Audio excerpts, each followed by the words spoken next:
ও তার রসে তনু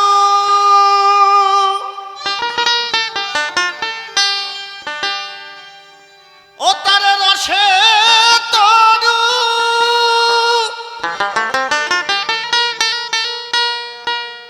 রসে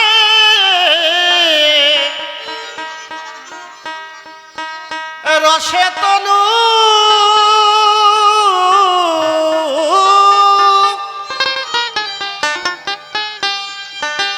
ও তার রসে তনু ডগমগ ভাবে তনু ডগমগ নয়ন দেখলে চেনা যায়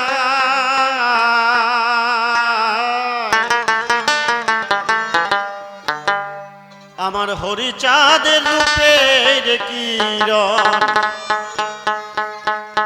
কিরণ লেগেছে যার গায় আমার হরিচাঁদের রূপের কিরণ লেগেছে যার গায় আমার হরিচাঁদের রূপের কিরণ লেগেছে যার গায়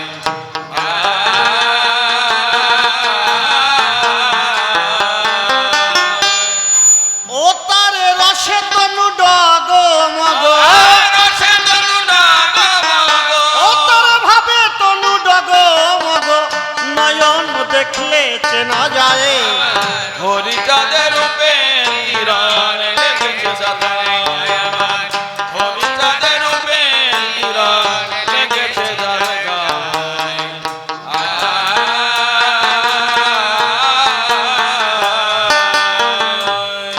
রূপ নিহারি ভক্ত যেজন হয় ও তার চিত্ত চকর হয়ে বিভোর চাঁদের সুধা খায় ও চাঁদের সুধা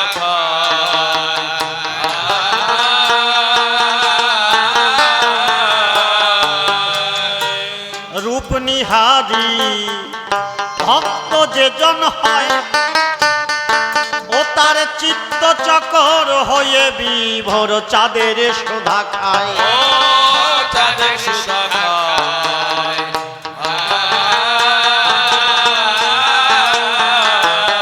হয়ে অনুরাগী সর্বত্যাগী হয়ে অনুরাগী সর্বত্যাগী আরে সুধা পানে মত্ত হয় হরিচাঁদের রূপের কিরণ লেগেছে যার গায় আমার হরিচাঁদের রূপের কিরণ লেগেছে যার গায়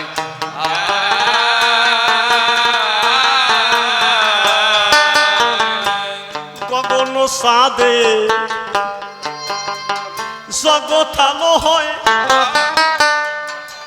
আমার হরিচাঁদের কিরণেতে মনের আধার যায় ও মনের আধার যায়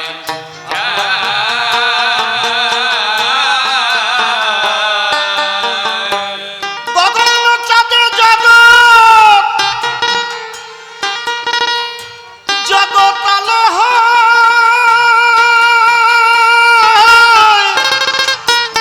আমার হরিচাঁদের কিরণেতে মনের আধার যায় মনের আধার যায়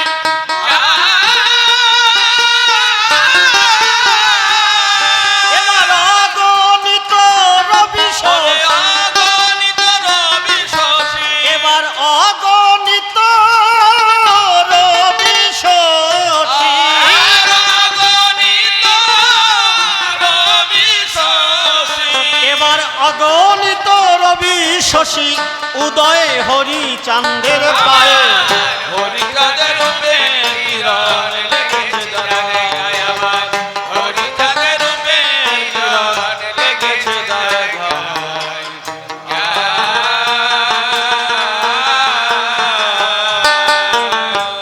কি কব সেই রূপের মাধুরী আর নয়ন পথের ছিদ্র পেয়ে মন করে চুরি ও মন করে চুরি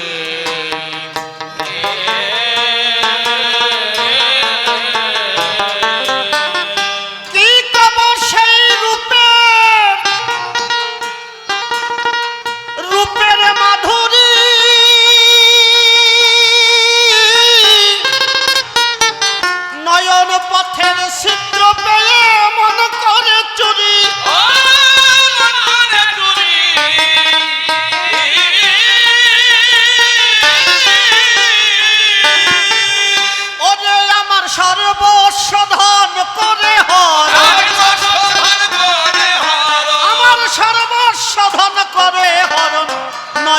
রথের ঝলক দেয়।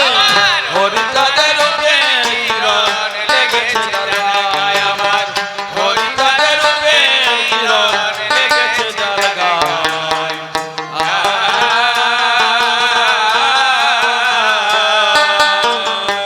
যার লেগেছে সে চাঁদের কিরণ, হায় রে দিবানিশি সে চাঁদের সুধা করে আস্বাদন। ও করে আস্বাদন।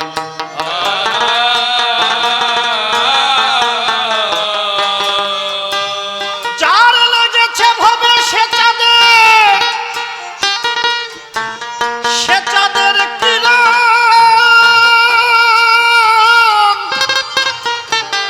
দিবানিশি চাঁদের সুধা করে আস্বাদন।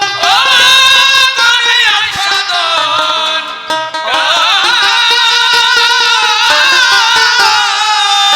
ও সে প্রেমানন্দে হয়ে মগন, ও সে প্রেমানন্দে হয়ে মগন,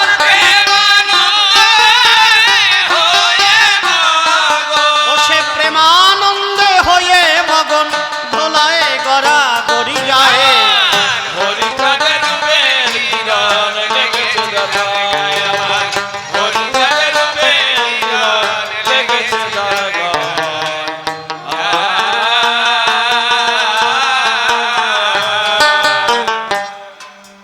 হরিচাঁদের রূপের কিরণ, কিরণ লেগেছে যার গায়ে। যারা আনমনা হয়ে আসরে বসে আছেন, এদিক ওদিক কথাবার্তা বলছেন, আমি চরণ ধরে করিমানা কথাবার্তা বলবেন না। কমিটির যারা সদস্য রয়, সভাপতি এবং সহসভাপতি, সেক্রেটারি যত সদস্য আছে, আমি সর্বপ্রথম ভক্তিপূর্ণ প্রণাম জানাই তাদের পায়ে। তাদের একটি মহৎ উদ্দেশ্য যে একটা সম্মিলন করব, মতুয়া সম্মিলন। সেখানে জাতি ধর্ম নির্বিশেষে সমস্ত ভক্তরা এসে বসবে এবং আমার হরিগুরুচাঁদের দর্শন তারা জানতে পারবে। তা আপনারা এসেছেন শুনবার তরে, কথা বললে বুঝতে পারবেন না। আমি কমিটির তরফ থেকে হাত জোর করে বলছি, কেউ কথাবার্তা বলবেন না। কমিটির বাবুরা ডাক দিয়ে কয়, বাবা আমরা এত মহোৎসব করি, এত অনুষ্ঠান করি, আমাদের স্বজাতি বোঝে না, হরিচাঁদরে তারাই চেনে না, আর অন্য সম্প্রদায়কে কি বলবো। সিগারেটের গায়ে লেখা থাকে ধূমপান স্বাস্থ্যের জন্য ক্ষতিকর, কিন্তু তারপরেও কি আমরা বন্ধ করেছি নাকি? আমরা করি নাই। হরিচাঁদের রূপের কিরণ যার একবার লেগেছে, এত কষ্ট করে আপনাদের এই হরিকথা শুনবার তরে নিমন্ত্রণ করে এনেছে। দেখবেন অনেক মতুয়া গোসাই আছে, তারা গলায় আচার মালা নিয়ে মতুয়া যে ভাব দ্বারা রয় সেজে ঘুরিয়ে বেড়ায়। আসলে হরিচাঁদ ঠাকুর ডাক দিয়ে করেছে বর্ণনা, মতুয়া ধর্ম দর্শন পালন করতে হলে প্রথমে সদা সত্য কথা বলবে। এইটা কয়জন আমরা পালন করি? আমরা পালন করি না। আমরা শুধু হরিচাঁদ ঠাকুর না, কোন ঈশ্বরের প্রতি আমাদের বিশ্বাস নেই। আমার যদি ভগবান কৃষ্ণের উপর বিশ্বাস থাকতো, তাহলে ওই যে গাবাদি পশু গরুতে যদি একটা বাচ্চা দেয়, তাহলে তিননাথ ঠাকুরে ডাকি আনতাম না বাড়ি, যদি আমার কৃষ্ণের পরে বিশ্বাস থাকতো। যাবেন কোথায়? ইস্কন মঠ, নদিয়া নবদ্বীপ, মায়াপুরে যাবেন, তারা কৃষ্ণ ছাড়া কিছু বোঝে না। তাদের ঘরে অন্য কোনো পূজা হয় না, একমাত্র ডাক দিয়ে কয় অনাদির আদি গোবিন্দ যিনি সর্ব কারণের কারণ, ভগবান শ্রীকৃষ্ণ ছাড়া আর কোনো গতি নেই।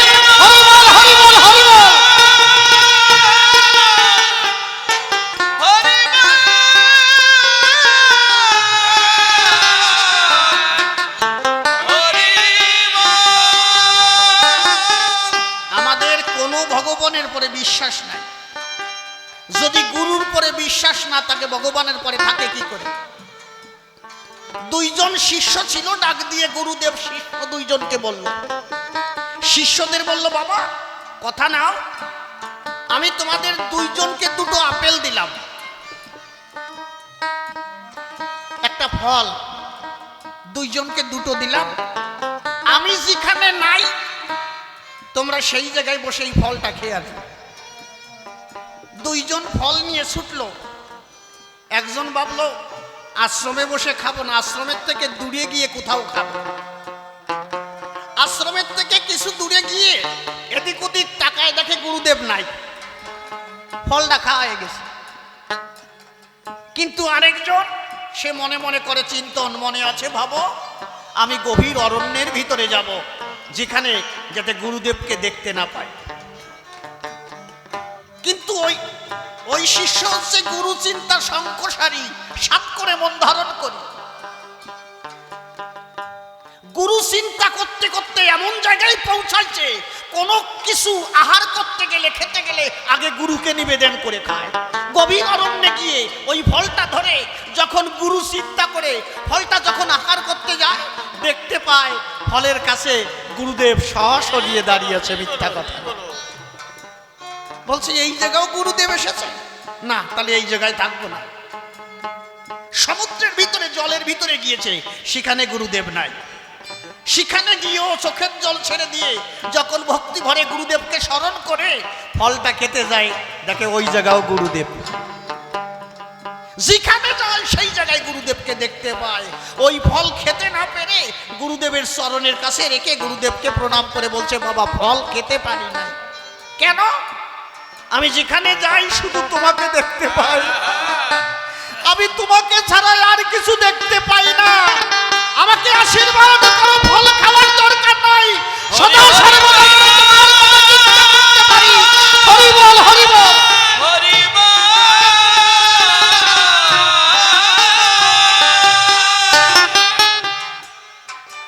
এইরকম ভাব যে ভক্তের ভিতরে জেগেছে, সেই একমাত্র হরিচাঁদ বা কৃষ্ণের কৃপা পেয়েছে, সেই দেখেছে সেই রূপ। আর অশ্বিনী গোসাই বললেন, সেই রূপ কে দেখেছে জানো? গোসাই গলগ চাঁদ, সেই চাঁদের চাঁদের রূপ হেরে হয়ে পুলক পলক না মারে।